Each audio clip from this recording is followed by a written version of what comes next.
ভোজ্য তেলের বাজার আবার অস্থির হয়েছে। কাঁচা বাজারগুলোতে সয়াবিন তেলের দেখা মিলছে একেবারেই কম। রাজধানীর বেশ কয়েকটি বাজার ঘুরে নিত্যপণ্যের দরদামের খবর জানাচ্ছেন আমাদের সহকর্মী মেজবা হাসান। এই মুহূর্তে রাজধানীর হাতিরপুল কাঁচা বাজারে আছেন তিনি।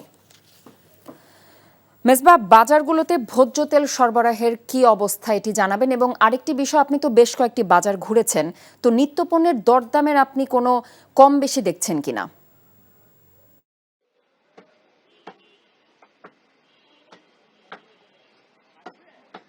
কথা আপনার প্রথম প্রশ্ন দিয়ে শুরু করি যে সয়াবিন তেলের যে বাজারে একটি সংকট তৈরি হয়েছে। একদিকে যে খোলা যে সয়াবিন তেল আছে সেটির কিন্তু দাম কয়েক গুণ গেল এক মাসে কয়েক দফায় বৃদ্ধি পেয়েছে। সেটি কিন্তু এখন বাজারে বিক্রি হচ্ছে 180 থেকে 85 টাকা। কিন্তু টিসিবির তথ্য বলছে এটি 162 থেকে 68 টাকা পর্যন্ত বিক্রির কথা। কিন্তু বাজারে কিন্তু আমরা উল্টো চিত্র আমরা পেয়েছি। এছাড়া গেল এক সপ্তাহের তুলনায় কিন্তু পাম অয়েল যে তেলটি সেটির কিন্তু 2 থেকে 3 টাকা কিন্তু দাম বেড়েছে। সেটিও কিন্তু 158 থেকে 60 টাকা টিসিবির তথ্য বলছে, কিন্তু সেটি বাজারে এসে কিন্তু 75 থেকে 80 টাকা পর্যন্ত আমরা দেখেছি বিক্রি হচ্ছে। সেই সাথে আরেকটু জানিয়ে যে বলছিলেন যে বাজার, আমি কয়েকটি বাজার ঘুরেছি, বাজার ভেদে যে দামের যে ব্যবধান, সেই সাথে টিসিবির যে মূল্য তালিকা দেওয়া হয়েছে বাজার ভেদে, সেই মূল্য তালিকা থেকেও কিন্তু কারওয়ান বাজার যে পাইকারি বাজার, সেখানে যে খুচরা মূল্য বিক্রি হচ্ছে, আমরা সবজির ক্ষেত্রে দেখেছি, আলু পেঁয়াজ রসুনের ক্ষেত্রে দেখেছি, সেক্ষেত্রে 10 থেকে 15 টাকা কিন্তু টিসিবির মূল্য থেকে বাজার দর বিক্রি হচ্ছে।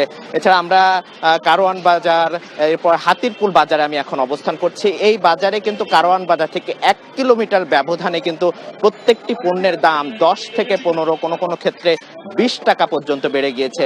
মোহাম্মদপুর টাউন হল বাজারেও আমরা দেখেছি এখান থেকে আরো 20 থেকে 30 টাকা পর্যন্ত প্রতিটি সবজির দাম বেড়ে গিয়েছে। যদি সাধারণভাবে বলতে চাই যে সবজির দাম বেগুন, যেটি কারওয়ান বাজারে বিক্রি হচ্ছে 60 টাকা কেজিতে, এখানে এসে হাতিরপুল বাজারে সেটি এসে কিন্তু 80 টাকা পর্যন্ত ঠেকেছে, এবং টাউন হল বাজারে গিয়ে এটি কিন্তু 100 টাকা পর্যন্ত ঠেকেছে।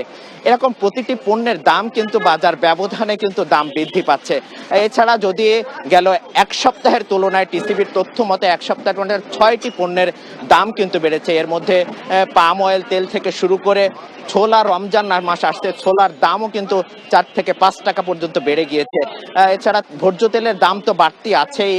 গেল এক মাসের কিন্তু সরকার কিন্তু সেই এটা কর ছাড় দেওয়ার পরেও কিন্তু এর দাম কিন্তু বেড়েছে, দামের কিন্তু কমার, এবং যেটি সংকট তৈরি হয়েছে বাজারে আমরা দেখেছি যে খোলা তেলের দাম যেহেতু বৃদ্ধি পেয়েছে, সেটা আমরা দেখেছি যে কিছু অভিযোগও পেয়েছি যে বোতলজাত যে তেলগুলো আছে এই তেলগুলো কিন্তু খোলা খুলে বিক্রেতারা বিক্রি করছেন, এবং সংকটের কথা বিক্রেতারা বলছেন, কিন্তু আমরা দোকান ঘুরে দেখেছি যে পর্যাপ্ত সরবরাহ কিন্তু রয়েছেন, কিন্তু বিক্রেতারা যেটি অস্বীকার করছেন। অনেক ক্ষেত্রে বলছেন যে স্টক শেষ হয়ে গেছে, একজন ক্রেতার কাছে কিন্তু দেওয়া হয়েছে।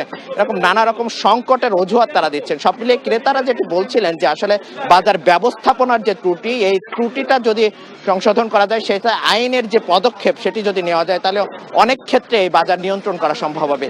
এই ছিল কথা বাজার নিয়ে সবশেষ।